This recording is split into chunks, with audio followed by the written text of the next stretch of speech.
is a persistent group right here. Is this okay? Trying to oust Speaker Johnson. So if this happens over and over again, do you think Democrats should over and over again step in to save Johnson? Well, from the very beginning of this Congress, the Democrats have made clear that it was a mistake to hand over the keys to the House of Representatives to MAGA extremists who were simply intent on visiting chaos and dysfunction on the American people. Every single House Democrat voted against the change to the motion to vacate rule.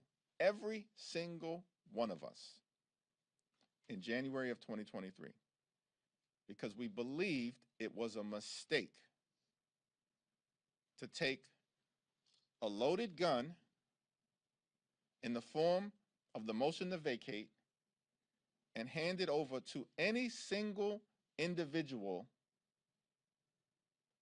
in the House Republican Conference. That was a mistake, and we voted against it because it is not consistent with common sense and good governance. But now we find ourselves in this situation.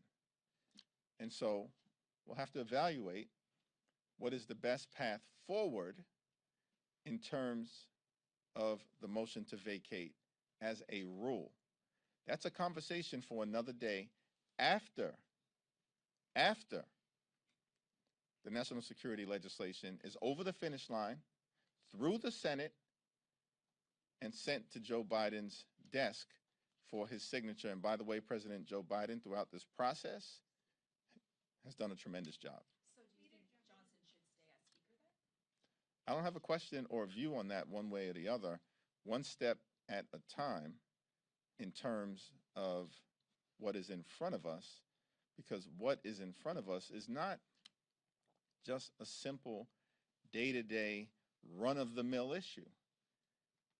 This is a Churchill or Chamberlain moment. We can either confront aggression when it's directed at democracy and freedom here in America or throughout the world, or we can appease it.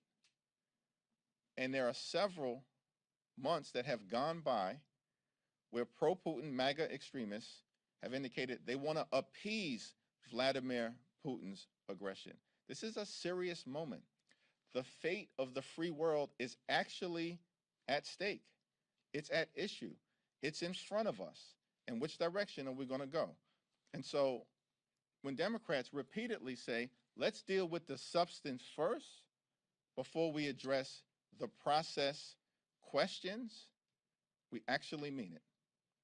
And we'll see where we are once the national security legislation gets over the finish line.